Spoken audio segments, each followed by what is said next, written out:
My name is Jermy Arnold, and this is my story.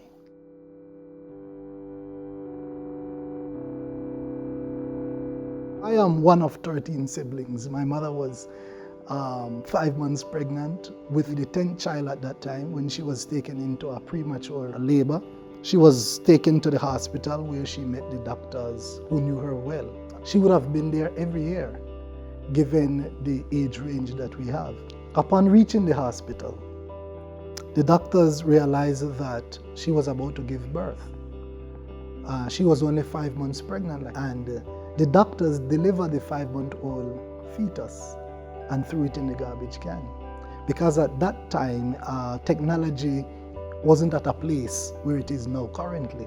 The doctors, they wouldn't seek to waste time and energy on something that have no life.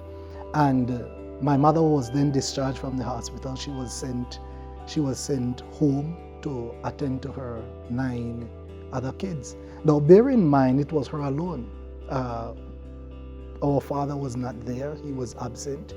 And they discharged her from the hospital, and she would return back to the garbage can, where she looked and she found her fetus, her baby. And she took a rag from her pocket and she picked up her baby, put it in the rag and put it in her pocket, and she went home.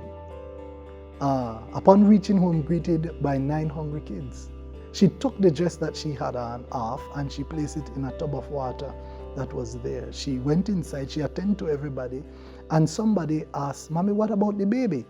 And then she remembered that the baby is in the rag, but the rag is in the pocket of the dress, and the dress is in the tub of water.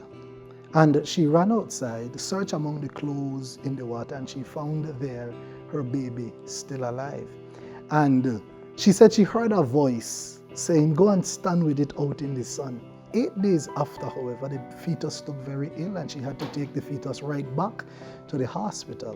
And the doctor was amazed that after 8 days, the fetus is still alive, and they discovered that the fetus blood was poisoned, and the fetus was in need of a blood transfusion. However, they told my mother that there is no blood in the blood bank.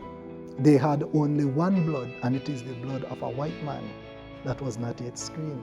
My mother, with the faith that she has and the courage that she has, she said, "Give it to him. That's the blood that belongs to him." Trying to appease this lady, the doctors knew well that this is a hopeless case, but to get rid of this lady, they did the blood transfusion.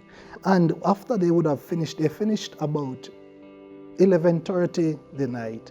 The doctors went to my mother and said, "You could go home, because at midnight, half an hour from this time, that fetus will die," because we did not follow protocol.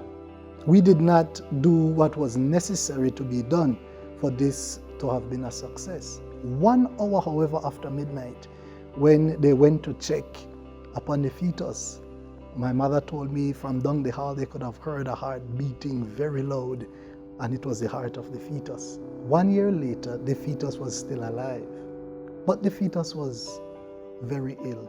So my mother had to take the fetus back to the hospital, where she met there the same doctor and the same staff.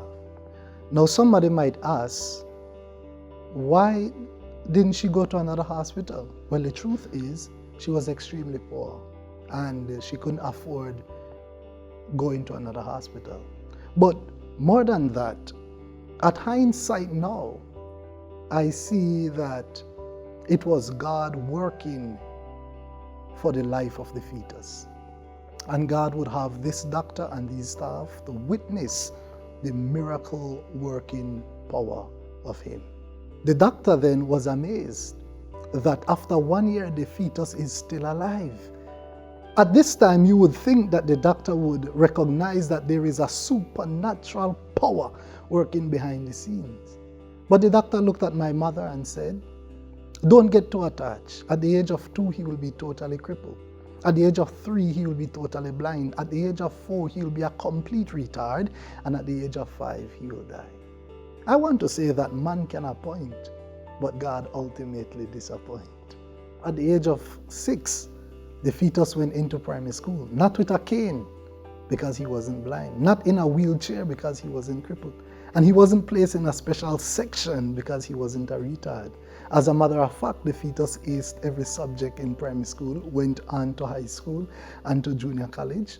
And I want to tell you that that fetus happens to be me today. Currently, I am in Jamaica studying at the Northern Caribbean University. Maybe you might have been rejected or thrown in a can like I was.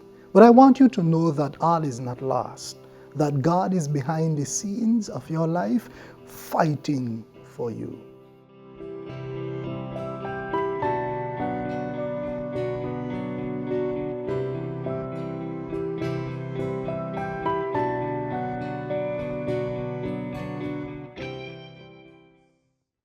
You want me to bridge that?